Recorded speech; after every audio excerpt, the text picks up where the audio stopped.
The detective mirrors Matthew's posture and body language here. Although this can be viewed as a way of invading Matthew's personal space, it could also be the detective's way of trying to connect with Matthew. The intensity appeared to cause Matthew to become more distressed. However, by mirroring his body language, the detective is relaying a message of understanding. You didn't have a plan. You just put him in the Jeep and just pulled over somewhere. There's weeds in the Jeep, so it looks like you probably pulled into a field somewhere and that's how the weeds fell on there. It's random, so you and I knew where the street might be on or off of. But you gotta be able to narrow it so that the whole county. The dumping itself has to be less traumatic to recall than all the stuff going on in the bathroom. Just tell us where the fuck. And I will stand up in court and say that you did. And I will go to Sarah myself and tell her that you did. The detective returns to this theme that has Matthew looking like a good guy. He even uses Sarah seeing him as helpful as a bargaining chip. I don't want you to get upset, but the reason we're driving around, we don't have to drive around. Okay, remember I came in here saying that I didn't want to drive around unless there was some value in it. Okay? Right, that's the whole point, is will you see something that will, prompt your memory? But I want to talk about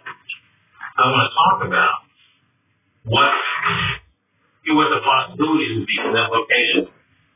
Okay? In other words, not across the street, not going to fly across the street.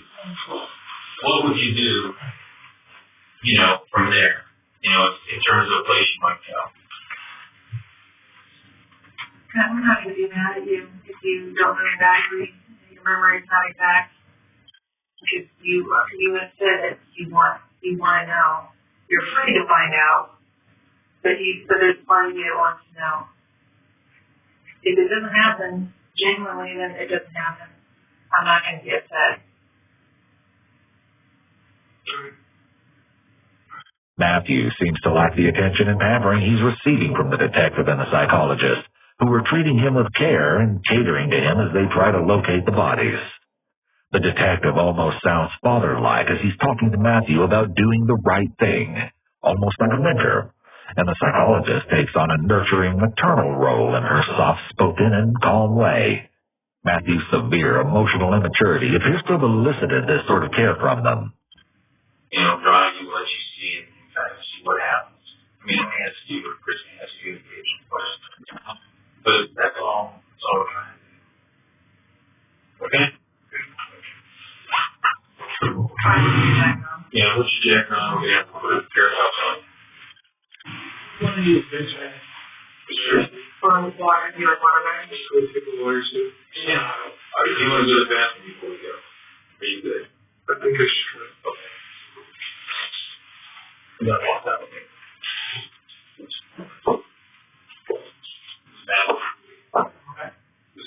Whether or not the police truly believe Matthew's claims that he can't remember what happened to the 3 missing people, they took him on a ride in an effort to refresh his memory. He didn't reveal anything. It's possible that Matthew simply wanted to escape from the interrogation room, and this car ride was a break for him from the intense questioning. The next day, Matthew was once again brought back into the interrogation room. This is now day 4. The detective removes Matthew's handcuffs.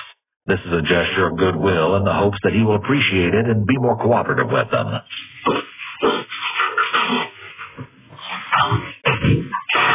Is everything on my word, or is it okay?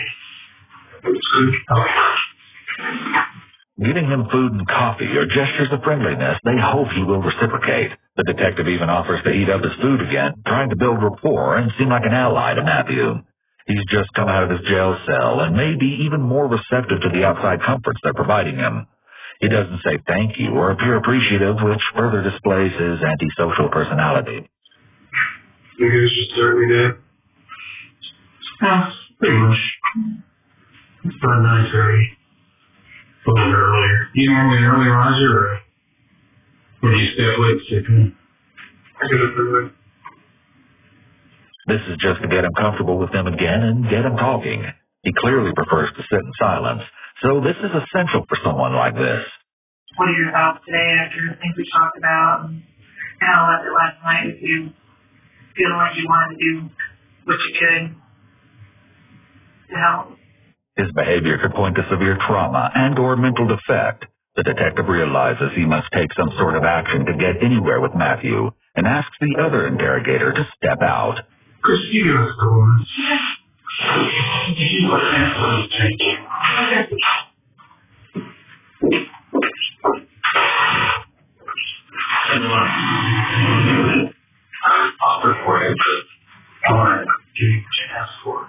Changing the dynamic in the room can sometimes prove useful. The detective slides his chair closer to Matthew, invading his personal space to try to snap him out of the daze he's in. It's not unusual for us. I mean, a lot of times somebody wants to talk to you and they'll make it personal. Matthew shifts in his chair, positioning himself slightly away from the detective. This may be a sign that he's trying to decrease his feelings of discomfort about the detective sitting so close to him. More than one time that I've advocated for the person I'm working with as a result of how it's gone. So when I tell you that, this is what I'll do or what I can't do. When the detective states that he has in previous cases advocated for the suspect, Matthew quickly looks up and makes eye contact with the detective for the first time since he's been in there. This statement has piqued his interest and attention, and the detective should take note of this and continue to use this theme of him being able to help him. What's the thing she using? This thing here? On this border? Well, yeah. Well, that's just a search I converts recurrent to that computer. And that computer is DBSA, which is a type of computer that analyzes voice stress. It's kind of one of the newer types of lie detectors that they use. So isn't the microphone? No.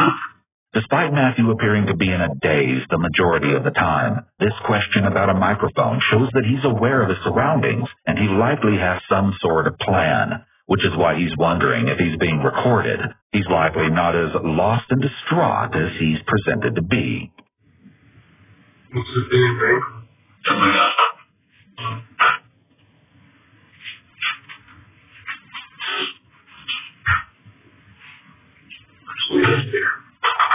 Matthew continues to delay because he keeps discussing things that aren't relevant and then asks to use the bathroom. Yeah. Right. No. Yeah, you're trying to help the power and you take my gun or anything, right? No, you want to, you can get it. Okay.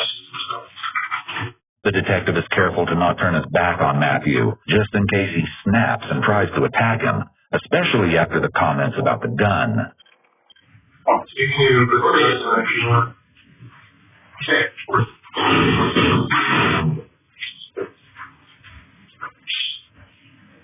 Do we know this on here?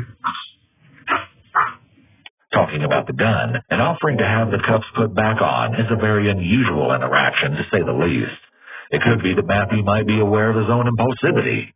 Perhaps he doesn't trust what he might do in a moment of impulse. The detective took Matthew to a restroom just down the hall from the interview room.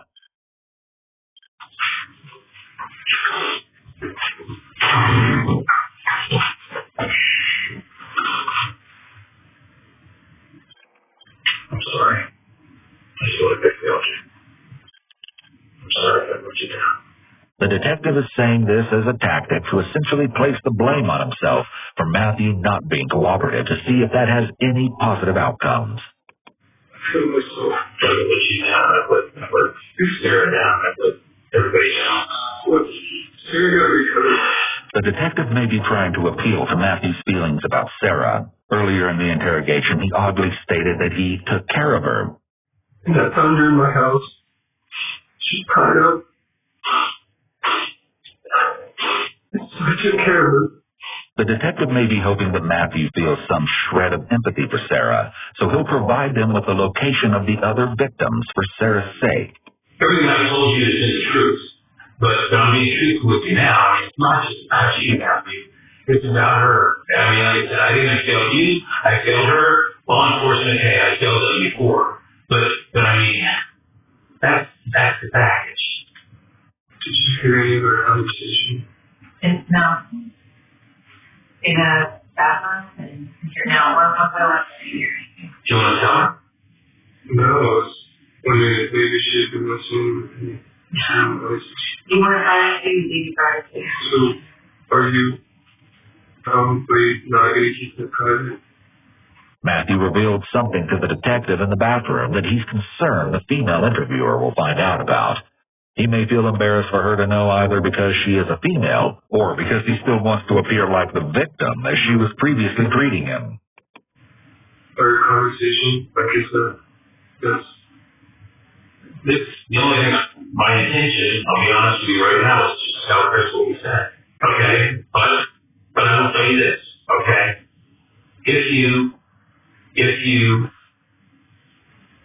tell us, I will keep it private. The detective quickly realizes he now has some leverage over Matthew and uses it to create a quid pro quo scenario. Matthew is about to unveil a disturbing and unexpected revelation. So I had a really horrific dream last night.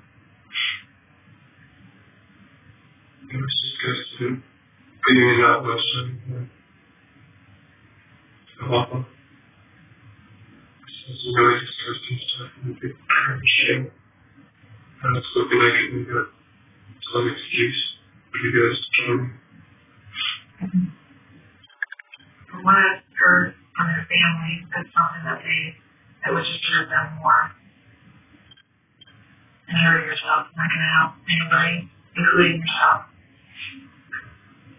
Matt said that he had the dream dealt with the food processing plant, where they chopped food up, and that there were garbage bags there that then she opened or looked in garbage can bag, not sure which, and he saw, body parts, chopped up stuff. And I'm not sure what to think now, in terms of whether he knows it doesn't know. He doesn't appear to have any concerns about the consequences in terms of trials and courts. The detective reiterates Matthew's story as if he believes his version of events, but then makes it clear he's holding back additional information. This is to try to get Matthew to disclose the location of the bodies. Matt, in terms of this deal I'm operating, okay, so to speak, okay, what, can you tell us what you do remember? My concern again is with the location. Can you tell us what you do remember?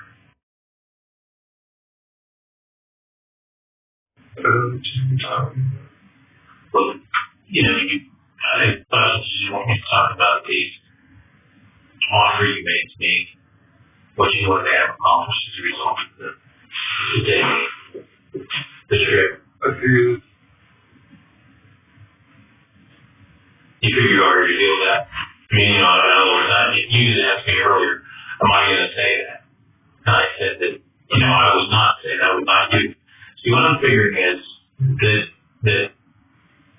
it's I'll be very next I thought that what your concern was that I didn't tell him about the desire to have a you escaping. Matthew's secret is that he wants to be shot by the detective. The detective agrees to keep this a secret so that he may be able to carry it out. This is all just a ploy to try to get Matthew to disclose the body's location, as he clearly cannot agree to kill him.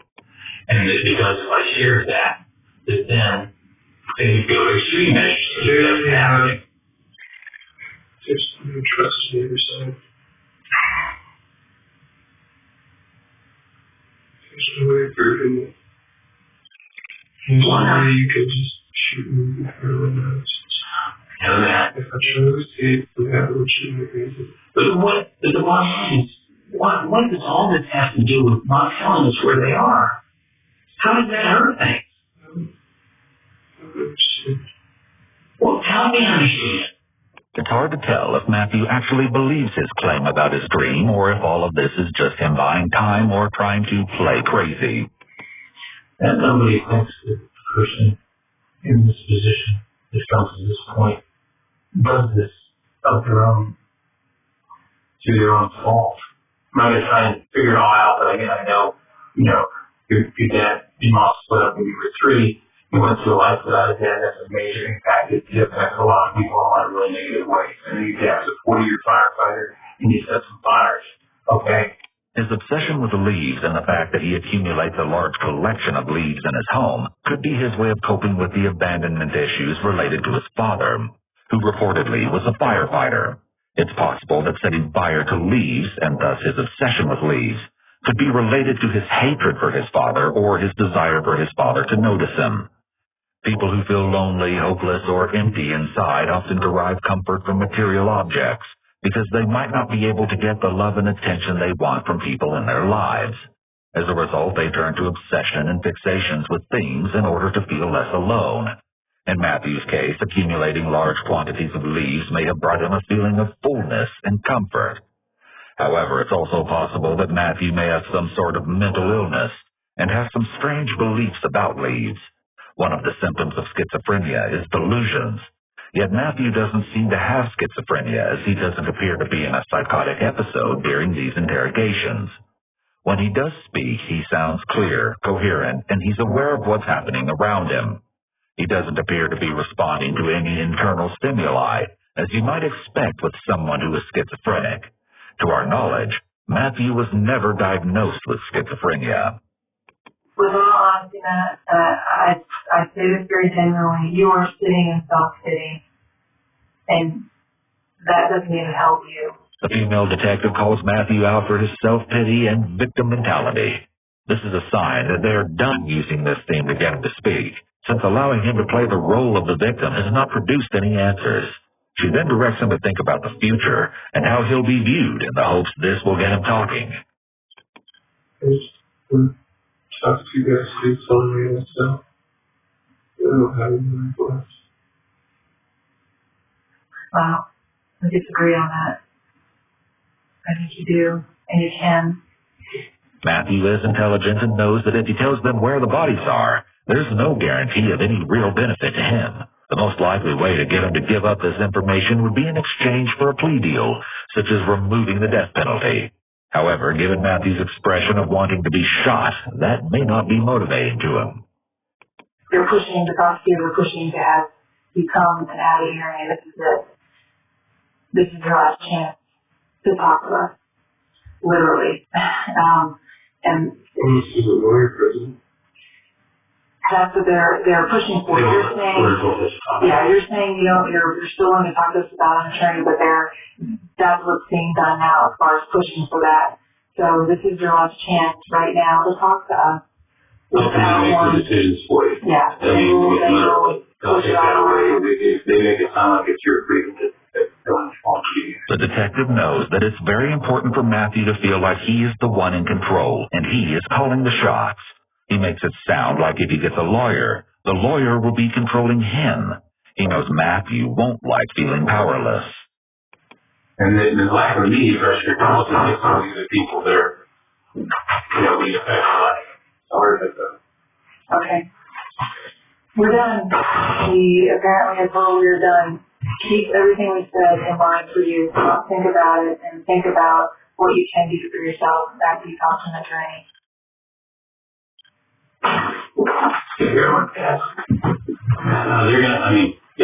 They're gonna take you back down to jail because of security reasons. The attorneys can't meet with you here, okay? Remember, both defendants have their own interests sometimes. So, use your head. Okay, you're a smart guy. Take care of yourself. I don't know if I have a chance. We'll talk again. I hope we do. I hope we can talk again. The detective ends things on a friendly note, calling him Buddy, and touches him on the shoulder as a last-ditch effort to leave a positive impression. This is in the hopes that he may at some point change his mind and confess to the location of the bodies. The big question here is Matthew's strange behavior in the interrogation all an act either for pity, attention, or a ploy to get an insanity defense? Or is what we are seeing actually the real Matthew? Matthew later revealed that he made up the entire story about his dream about the food processing plant, where he opened a trash bag and saw cut-up body parts.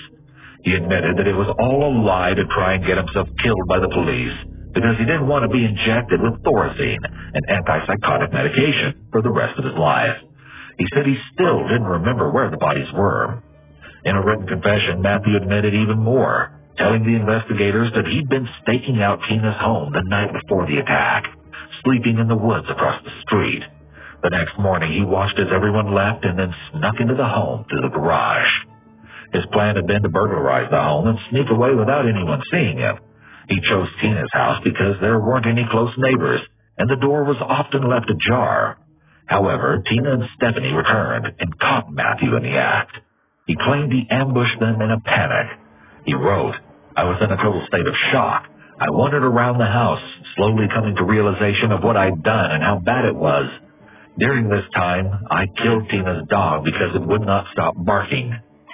It only got worse because then Sarah and Cody returned home.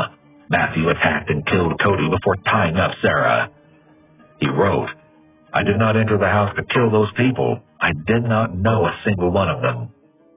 Shortly after killing Tina, Stephanie, and Cody, Matthew drove to Gambier to collect gas cans from his own vehicle with the intention of burning down Tina's house. It was then that he was stopped by an officer who eventually let him go. He gave up his plan to burn down the house and instead returned to his own, where he built a campfire, burned his shoes, and drank a bottle of wine. On November 18th, Matthew finally cracked and agreed to show investigators the location of Tina, Cody, and Stephanie's bodies. It's unclear if Matthew's memory of what he did came back, or more likely, if he'd been lying about not remembering all along. He described the spot to officers where he dumped the bodies, hidden in the Cocosine wildlife area. As the detectives traveled through fields to a wooded area, other officers secured the perimeter. They eventually found a hollow beech tree that matched Matthew's description, which had a hole about 6 feet up from the ground. There was also a second larger hole near the branches. When an officer looked inside the hole, they spotted what looked like trash bags hidden inside the tree. Another hole was cut in the tree and the trash bags were examined, revealing remains belonging to Tina Herman, Cody Maynard, Stephanie Sprang, and Tanner the dog. Matthew later revealed he got the bodies inside the tree using the top hole and a rig and pulley system to drop them inside. There's some speculation that when Matthew worked as a tree trimmer, he had hollowed out the tree himself. On January 6, 2011, Matthew avoided the death penalty by pleading guilty to 10 felonies. After everything that was found, it was clear that Matthew had a bizarre obsession with leaves. Forensic psychologists testified that his leaf obsession was delusional, and they believed that he may have hidden the bodies inside of a tree because it was familiar and comforting to him. Matthew Hoffman was then sentenced to life in prison without the possibility of parole. That same month, his leaf-filled home went into foreclosure, and eventually the tree where the bodies had been hidden was cut down.